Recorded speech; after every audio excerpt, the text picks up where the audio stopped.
لله الذي هو الأول والآخر والظاهر والباطن والصلاة والسلام على أشرف الأنبياء والمرسلين سيدنا ومولانا ومقتدانا أبي القاسم محمد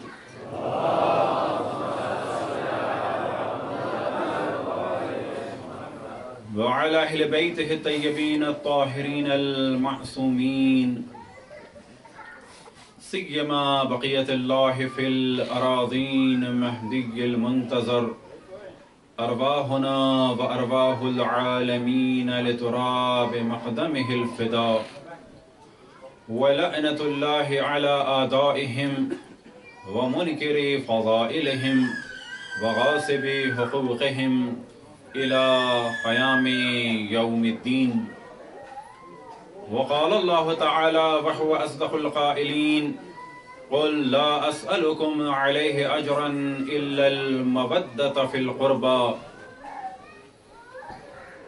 وقال الإمام علي بن الحسين عليه الصلاة والسلام لو أن النبي تقدم إليهم في قتالنا كما تقدم إليهم في الوصايا بنا لما ازدادوا على ما فعلوا فإنا لله وإنا إليه راجعون.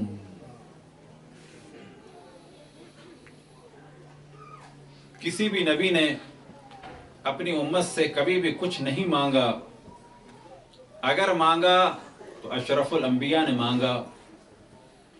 اس مانگنے کا ذکر بھی روایات میں نہیں کہ اس پر کوئی بحث کی جائے، اس مانگنے کا ذکر بھی قرآن مجید میں ہے. اور مانگا تو کیا مانگا؟ اپنی رسالت کی اجرت کے عنوان سے تو وہ درہم یا دینار یا دنیا کی دولت نہیں، صرف اور صرف اپنے قربا کی مودت مانگی. لیکن بعد رسول اللہ آل رسول اللہ سے مودت کے ذریعے سے رسالت کی اجرت کو ادا نہیں کیا گیا، بلکہ بعد رسول اللہ جو ظلم کا سلسلہ شروع ہوا تو اس کی ایک عظیم جھلک نظر آتی ہے 61 ہجری میں میدان کربلا میں، جب امام زین العابدین علیہ السلام رہا ہو کر مدینے واپس پہنچے تو مدینے میں داخل ہونے سے پہلے ایک جگہ قیام فرمایا، وہاں پر ایک خطبہ ارشاد فرمایا، اور اس خطبے کا ایک جملہ کہ امام فرماتے ہیں لو ان النبی تقدم الیہم فی قتالنا، کہ اگر رسول اللہ جس طرح سے کہ ہماری مودت کا حکم دیا تھا،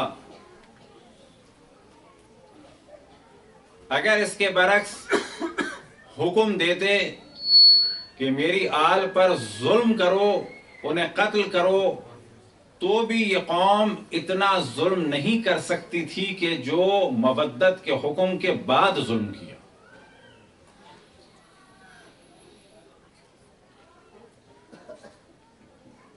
اور بلا شک یہ ظلم ایسا ہے کہ زمانے کے امام بھی ان مصائب کو دیکھتے ہیں اور گریہ کرتے ہیں. لہذا زیارت ناہیہ میں نقل ہوا وَلَا أَبْكِيَنَّ عَلَيْكَ بَدَلَ الدُّمُوعِ دَمًا، اے میرے جد امام حسین، زمانے نے مجھے مؤخر کر دیا، میں آپ کی نصرت نہ کر سکا، بس میں آپ پر آنسوؤں کے بدلے خون سے گریہ کرتا ہوں.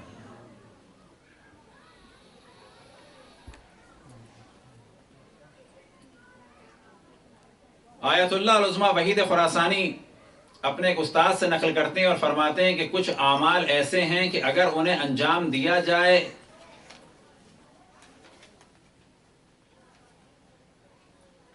تو روز عاشور کے واقعات کو دیکھا جا سکتا ہے، لیکن اگر کوئی دیکھ بھی لے تو 3 منظر نہیں دیکھ سکتا وہ، یعنی اس کو دکھائے نہیں جائیں گے. یعنی اگر اس عمل کے بعد وہ عمل کامیابی سے ہو گیا اور اگر اس نے ان مناظر کو دیکھ بھی لیا کربلا کے، تو 3 منظر وہ دیکھ ہی نہیں سکتا. اور دیکھ نہیں سکتا سے مراد یہ کہ اس کو دکھائے نہیں جائیں گے. لیکن ہمارے زمانے کے امام کی مظلومیت کی ایک عجیب کیفیت یہ کہ وہ تینوں مناظر کے جو کوئی بھی نہیں دیکھ سکتا، وہ امام زمان علیہ الصلوۃ والسلام ہر روز دن میں 3 دفعہ دیکھتے ہیں، کہ جن میں سے ایک منظر ہے رخصت آخر کا۔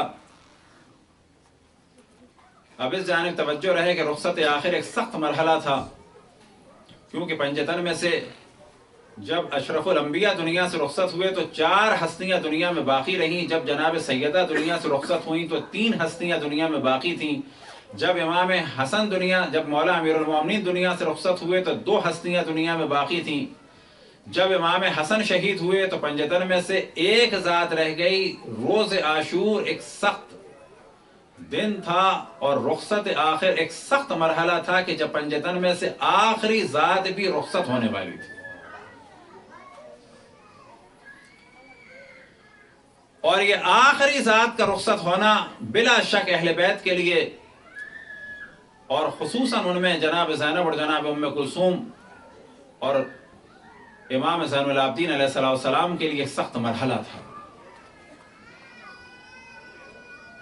ایک وقت آیا کہ امام حسین کے تمام اصحاب اور انصار ختم ہو گئے۔ ایک ندا گونجی، حل من ناصر ینصرنا حل من مغیث یغیثنا، کوئی ہے جو ہماری مدد کرے، کوئی ہے جو ہماری نصرت کرے۔ لیکن ایک تیسری ندا بھی تھی، ایک تیسرا جملہ بھی تھا، حل من ذاب یذب عن حرم رسول اللہ، کہ امام حسین کی مظلومیت اس جملے سے اور زیادہ واضح ہو جاتی ہے کہ فرماتے ہیں کوئی ہے جو حرم رسول اللہ کا دفاع کرے۔ لیکن یہ ذہن میں رہے کہ یہ ندا فقط روز عاشور نہیں تھی، یہ ندا آج بھی ہے۔ اس ندا کا جواب فقط روز عاشور نہیں دینا تھا، اس ندا کا جواب آج بھی دینا ہے۔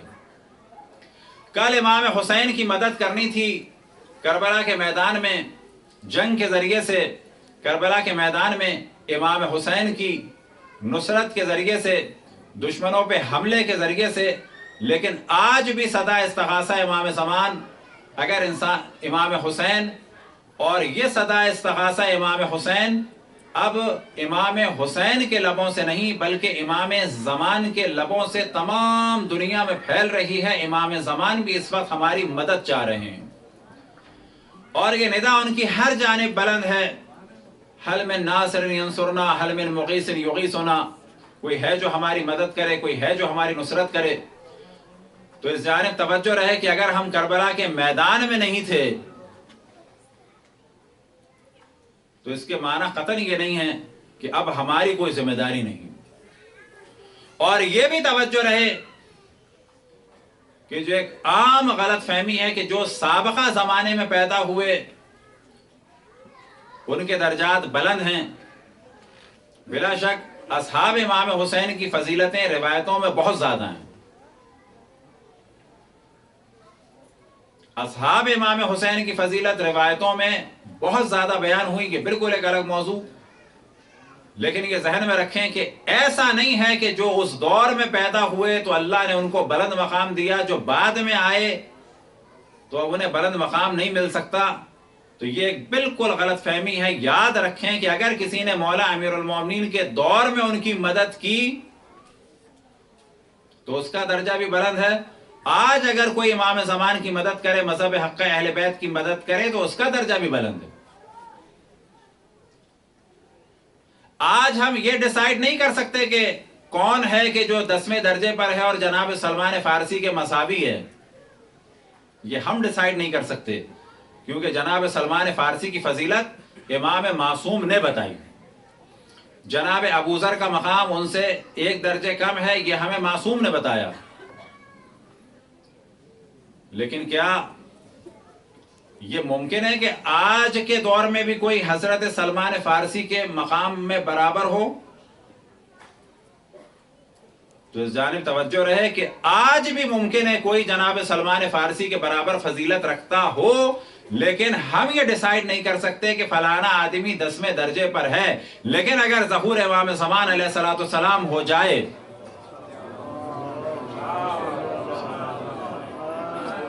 اور خود امام زمان علیہ السلام ارشاد فرمائیں کہ اس مومن کا، اس جوان کا، کہ جو جوان ممکن ہے کہ امریکہ سے ہو، ممکن ہے یورپ کے کسی ملک سے ہو، ممکن ہے پاکستان سے ہو، ممکن ہے کسی عرب کنٹری سے ہو، ممکن ہے ایران سے ہو، ممکن ہے کسی اور علاقے سے ہو، اور امام اس کے بارے میں فرمائیں کہ اس کا مقام وہی مقام ہے جو جناب سلمان فارسی کا مقام ہے، تو کیا یہ ممکن ہے؟ تو یاد رکھیں کہ ہم اگر لیٹ پیدا ہوئے اس زمانے میں تو اس کے معنی یہ نہیں ہے کہ ہماری ذمہ داری نہیں ہے، یا اگر ہم کام کریں گے تو ہمیں درجہ نہیں ملے گا۔ حتیٰ ممکن ہے کہ آج کے دور میں کوئی نوجوان ہو اور دین کے لیے اور مذہب حق اہل بیت کے لیے کام کرے، اور جب ظہور ہو تو امام فرمائیں کہ یہ بھی درجے 10ویں درجے پر ہے، اور اس کا مقام بھی حضرت سلمان کے برابر ہے، یا حضرت ابوذر کے برابر ہے، یا کسی اور امام صحابی کے۔ بس یہ یاد رکھیں کہ امام اور نبی نہیں ہو سکتا کوئی بعد میں، لیکن اصحاب ائمہ کی فضیلت بعد میں حاصل کر سکتا ہے، لیکن ہم نہیں جانتے یہ خبر کون دے گا۔ یہ خبر ایک معصوم دیں گے تو ہمیں یقین ہوگا، یہ ہم ڈکلیئر نہیں کر سکتے کس کا کیا مقام ہے۔ بس یہ ذہن میں رکھیں کہ آج بھی صدا استغاثہ بلند ہے، کل بھی صدا استغاثہ بلند تھی، کل صدا استغاثہ بلند تھی کس کے لیے؟ دین کے لیے۔ آج بھی صدا استغاثہ بلند ہے کس کے لیے؟ اس دین کی سربلندی کے لیے۔ کل بھی اہل بیت کے ماننے والوں کو قتل کیا جا رہا تھا اہل بیت کا ساتھ دینے کے لیے، آج بھی اہل بیت کے ماننے والوں کو قتل کیا جا رہا ہے۔ اور اس وقت عراق میں، پاکستان میں، دیگر علاقوں میں شب عاشور ہے۔ نہیں معلوم کہ اس رات کو کہ جو وہاں چل رہی ہے اور آنے والے دن میں کتنے افراد حب اہل بیت کے جرم میں قتل کیے جائیں گے، کچھ نہیں معلوم۔ بس صدا استغاثہ کل بھی بلند تھی، آج بھی بلند ہے۔ امام کی صدا استغاثہ پہ کل بھی جواب دینا ضروری تھا، آج بھی ضروری ہے۔ کل بھی یہ صدا استغاثہ دین کی سربلندی کے لیے تھی، آج بھی یہ صدا استغاثہ دین کی سربلندی کے لیے۔ لیکن کل شاید جواب دینا بہت مشکل تھا، لیکن آج جواب دینا کہیں کہیں مشکل بھی ہے لیکن اکثر آسان ہے، اور یہ جواب دینا ہے مذہب حق اہل بیت کی خدمت کے ذریعے، تبلیغ کے ذریعے، ترویج کے ذریعے۔ اس طرح سے کہ ہر شخص چاہے اسکول میں ہو چاہے کالج میں ہو، آج امام حسین سے یہ بیعت کر کے اٹھے کہ میں جتنا ممکن ہے آپ کے مذہب کو، جتنا ممکن ہے جس شریعت کے لیے اپنے آپ کو آپ نے قربان کیا، اس کی سربلندی کے لیے کام کروں، اور جس حد تک ہو سکے پیغام پہنچاؤں۔ اب یہ پیغام زبان کے ذریعے سے ہو، لکھنے کے ذریعے سے ہو، انٹرنیٹ کے ذریعے سے ہو، فیس بک کے ذریعے سے ہو، جس طریقے سے بھی ہو، کوئی ویب سائٹ بنائیں، کوئی پیج بنائیں، کوئی بلاگ بنائیں، بالآخر ہر شخص کی ذمہ داری یہ ہے کہ مذہب حق اہل بیت کے پیغام کو پہنچائے، پیغام کو آگے پہنچائے، آگے سے آگے پہنچائے۔ یہ نہ تصور کرے کہ یہ کام فقط علماء کا ہے یا بزرگان کا ہے، ہر شخص کو کام کرنا ہے۔ امر بالمعروف نہی عن المنکر، دین کی خدمت ہر شخص پر واجب ہے۔ بس کربلا کی سرزمین میں صدا استغاثہ بلند ہوئی، اور عجب صدا استغاثہ تھی کہ جو آخری جملہ تھا بلا شک ایک سخت جملہ تھا، حل من ذاب یذب عن حرم رسول اللہ، کوئی ہے جو حرم رسول اللہ کا دفاع کرے۔ اب آپ تصور کریں کہ امام حسین آخر وقت میں حرم رسول اللہ کے دفاع کے لیے صدا استغاثہ بلند کرتے ہیں، لیکن کوئی اٹھا امام حسین کی نصرت کے لیے؟ حرم رسول اللہ میں کون ہیں؟ حضرت زینب، حضرت ام کلثوم، مولا امیر المومنین کی ازواج ہیں، مولا امیر المومنین کی بیٹیاں، امام حسن امام حسین کی ازواج ہیں، امام حسن امام حسین کی بیٹیاں ہیں۔ ایک وقت آیا کہ امام حسین کے تمام اصحاب اور انصار شہید ہو گئے۔ ایک وقت آیا کہ صدا استغاثہ بلند ہوئی، جناب علی اصغر کا گریہ سنا، جناب علی اصغر کو لے کے گئے، اور پھر ایک وقت آیا کہ جناب علی اصغر کو ابا کے دامن میں اس عالم میں لائے کہ کبھی قدم آگے بڑھاتے تھے تو کبھی پیچھے ہٹتے تھے۔